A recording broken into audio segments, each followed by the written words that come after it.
دوسروں کو خوش رکھو گے تو تمہیں اصلی خوشی ملے گی۔ برائی کے متعلق سوچنے سے شیطان فوری طور پر مددگار کے طور پر شامل ہو جاتا ہے، اس لیے اپنی سوچ بھی صالح رکھو۔ صبح جلد بیدار ہو کر فرائض ادا کرنے کے بعد رزق کی تلاش میں نکل جانا خیر و برکت کا ذریعہ ہے۔ اس دنیا کی طرح اور بھی بے شمار دنیائی ہے۔ اللہ تعالی جسے چاہتا ہے اپنے فضل سے نوازتا ہے۔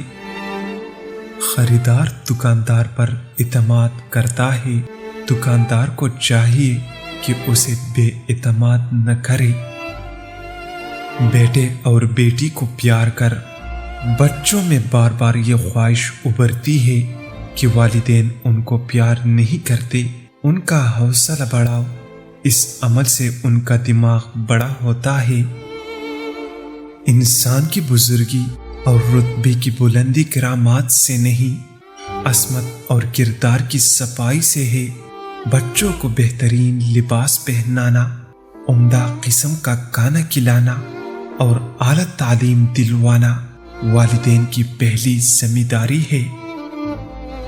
مومن آخرت کا شائق اور کافر دنیا کا حرص دونوں کا یکجا ہونا محال ہے۔ رزق ہمیشہ زمین سے طلب کرو، آسمان سے ہرگز نہ ٹپکایا جائے گا۔ صالح حلال لقمہ، غذا اور خلوصی نیت سے اللہ کی عبادت ہی اولاد صالح پانے کا واحد ذریعہ ہے۔ ایسی اولاد بلند مرتبہ ولایت کا عرفان پا کر والدین کی بخشش کا باعث بنتی ہے۔ نکاح ایک ایسی شے جو عورت کو راہ حق پر گامزن کر کے بارگاہ خدا میں مقبول بنا دیتا ہے اور انعامات الہی فانی کا حقدار بناتا ہے۔ بانس میں موجود پانی کو پاؤں کی تلی پر لگا دیجیے، قد لمبا ہونا شروع ہو جائے گا۔